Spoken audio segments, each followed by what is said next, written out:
Hello, this is Adam, the car seat tech with infant, toddler, youth, and the pump station and nursery. And in this video, we're going to show you how to install the Graco 4Ever car seat in the rear-facing position using the latch system.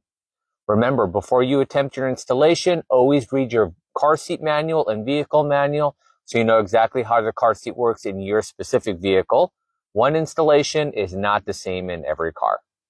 With that, let's get started. The first thing you want to make sure of is that the cup holders are attached to the Graco 4Ever. The manual does state the cup holders are required whenever you do the installation. This sample I got here does not have the cup holders, so let us pretend that we have attached it. Next, we need to recline the car seat. If you look on the side here, there is a bubble indicator. And for rear facing, we have to make sure the bubble is somewhere on the blue line. So right now, of course, we're not even close to being at the right angle. If you look closely on the side of the car seat, everything is also color coded. There's blue for rear facing and orange for front facing. And near the bottom here, you're going to see that there's 3 different blue numbers you can choose from. 1, 2, and 3. So those are the recline options we can choose for rear-facing mode. On the front of the chair here, there is a gray trigger that says recline. If you squeeze that trigger, we're able to adjust the angle. And we want to make sure that the orange arrow here is pointed at one of the blue numbers. Now, those numbers can be used as long as the bubble is within the blue range here. So right now, it looks like for my specific car, level 3 is not going to work because the bubble is off that blue line.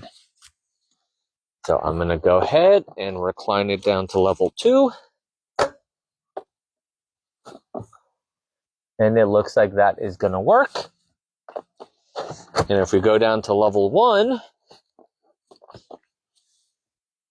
it looks like that's going to work as well. So in my specific car, I can actually choose between level 1 and level 2. Again, your vehicle may be a little bit different. And a reminder that when you're doing this rear-facing installation, make sure you're parked on a flat surface. So that way you can get an accurate reading. Because if you're doing this on a slope or driveway, slanted hill, then the bubble is, of course, not going to be an accurate reading. All right. So I'm going to do level 1, the most reclined. And as you can see, the bubble is in the right position. Before we can install the car seat in the vehicle with the latch system, we have to make sure that the latch connector is coming up from the right slot. If you look on the side here, we've got orange for front facing and blue for rear facing. So because we're doing a rear facing installation, we have to make sure the connector is coming out from the blue slot. So go ahead and face the car seat towards you. Move up the headrest, pull the bottom fabric out of the way, move the straps out of the way, and the gray strap here is our latch connector strap. And as you can see, the gray strap is going underneath this metal bar here, and the metal bar is going through the car seat. So go ahead and pull the latch connectors towards the inside of the chair, so that way they're both out here. All right. And what we're going to have to do is we're going to slide the gray strap all the way down the bar until it's lined up with the rear-facing belt path. Make sure one connector is coming out from each of the blue belt paths. So there's one.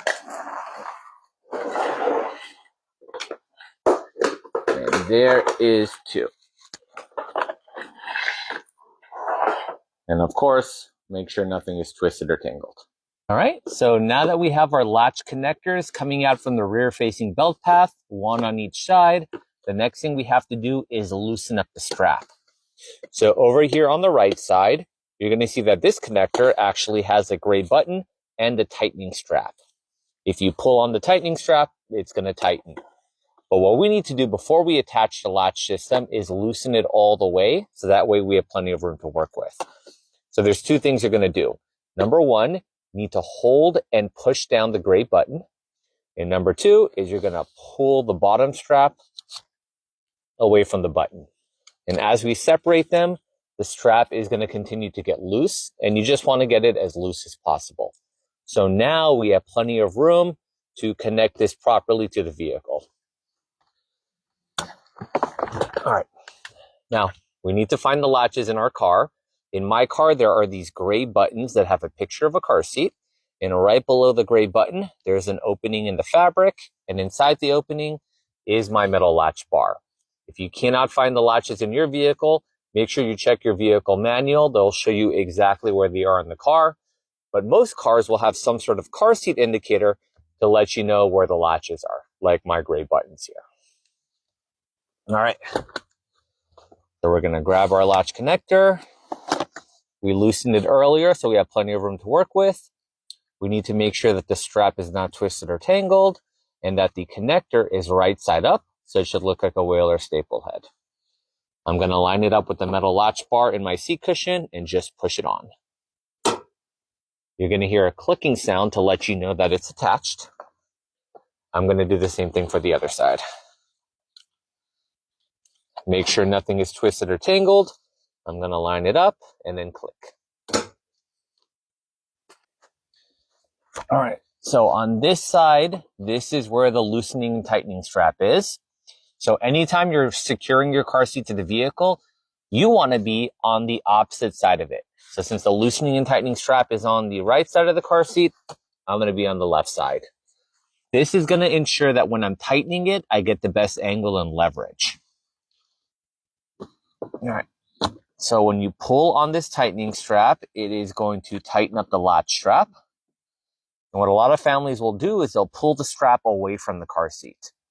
The best way to get a nice snug and great leverage is to tighten from inside. So actually feed the strap through the rear-facing belt path. So now the strap is coming out from the car seat. So what I'm going to do is I'm going to lean on the car seat as I'm pulling on the strap. And I want to slowly rock the chair from side to side as I'm tightening. And you're going to feel the car seat tighten up and get pushed into the vehicle seat.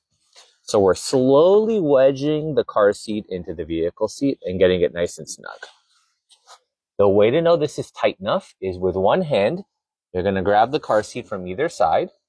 As long as the chair does not slide more than an inch from side to side or front to back, then you know it's tight enough. The part of the car seat you should not be checking is the top of the car seat. This part is going to be able to wobble and shake no matter how tight you make the chair, and that's just how the car seats are. If an accident were to happen, the car seats are going to absorb the crash force and redistribute it. Instead of the force being released on the child, it's going to be released on the back here. So don't worry about this back part here. That's going to move. Never test it from there. You only want to test it from the belt path.